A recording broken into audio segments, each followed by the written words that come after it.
The big guy, this shit tough, are going to be some of the most widely spoken words in the next few weeks, I think. So, this internet based phenomenon of just saying the big guy in reaction to eating basically like just premium goy slop, more specifically Kool-Aid pineapple, was pioneered by this young kid who was asked his thoughts on consuming such a thing. And he responded to the simple point of that big guy, or the big guy. And what I think this is, right, what I think is going on here, and what we're seeing, is going to be a cultural turning point for a lot of people. And it's going to be a wake-up call that we are going to make an internet sensation out of by further propagating it. So let me just get into this, right? The big guy is just pure ridiculousness, right?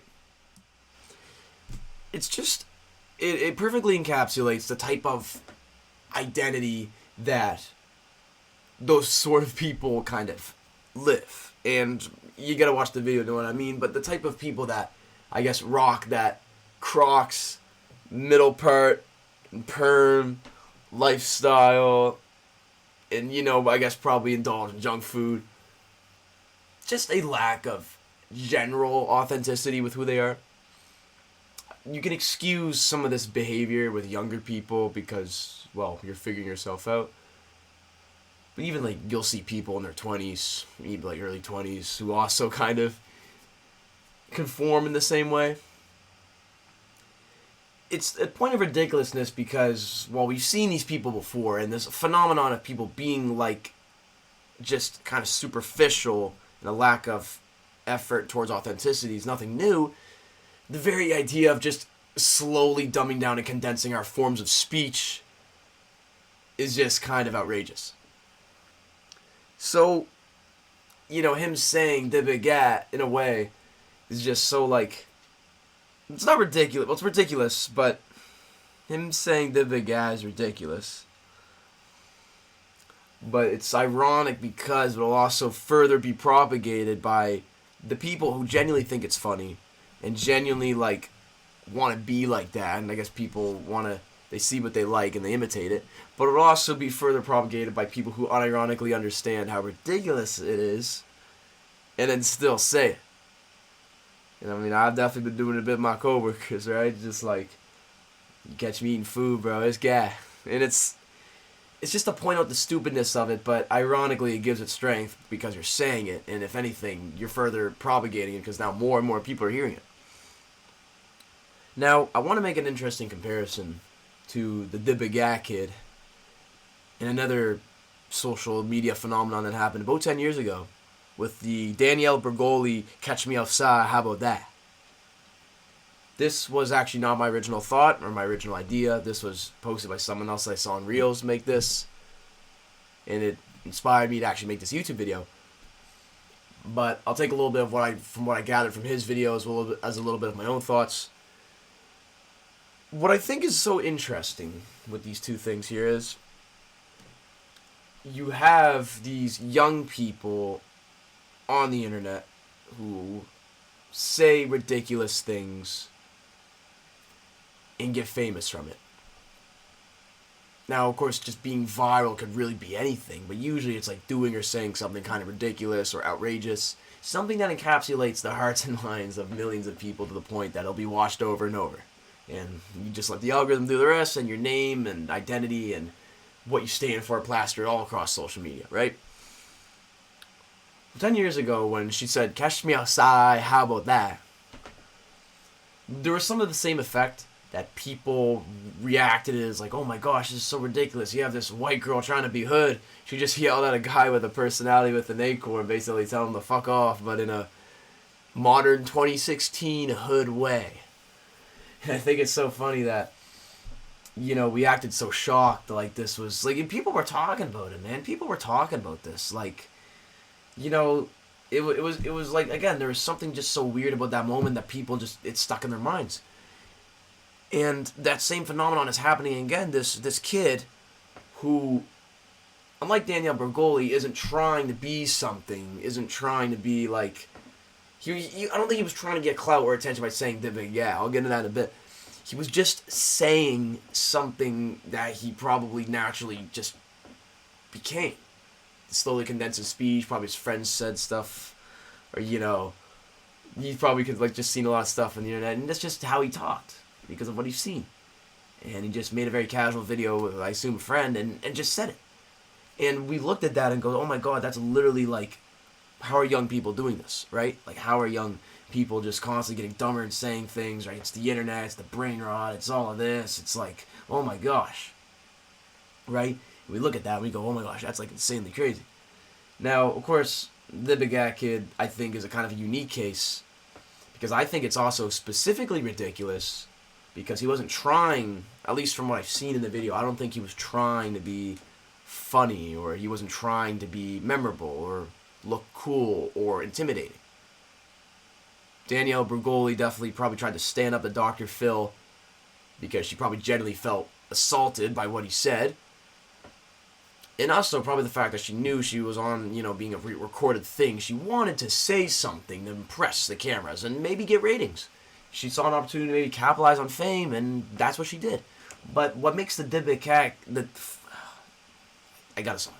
What makes this kid so interesting is he wasn't, I don't think, trying to do any of that. He was really just saying something so casually. If that video didn't even go viral, I bet you wouldn't even remember he said that, right? And that's what I also think is why I think it's interesting the internet's reacting to this as well, is because he is literally just saying something so casually that we literally looked at that and like awoken ourselves and go, oh my god, is this really what we're becoming? We're just condensing our speech further and further, and like we're just being weird with things. So yeah, I do think it's that as well, right? I also think it will be very interesting because this is how I think this will add to my culture shift. What I mean when I say, how will this affect the culture shift? I'm not going to bet money. I'm not going to bet anything. But I'm willing to say that I think this kid, to at least a certain degree, is not ready for the fame.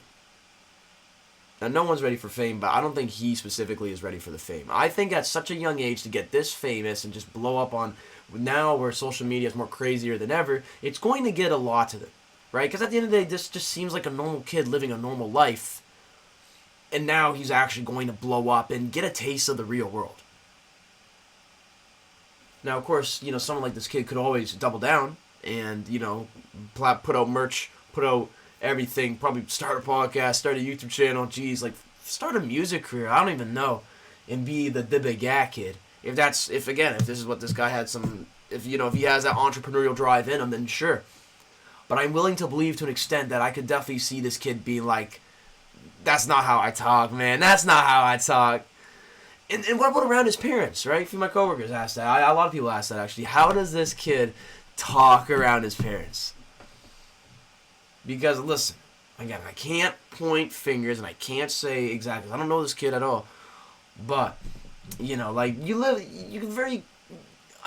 understand very clearly this sort of silhouette of what this kind of kid is. And that he definitely does not live a lifestyle that matches the way he's trying to talk. And that is important because clearly him just saying the Big Gat is just reeks of inauthenticity, and it quite literally exposes the weak point in what the culture is becoming.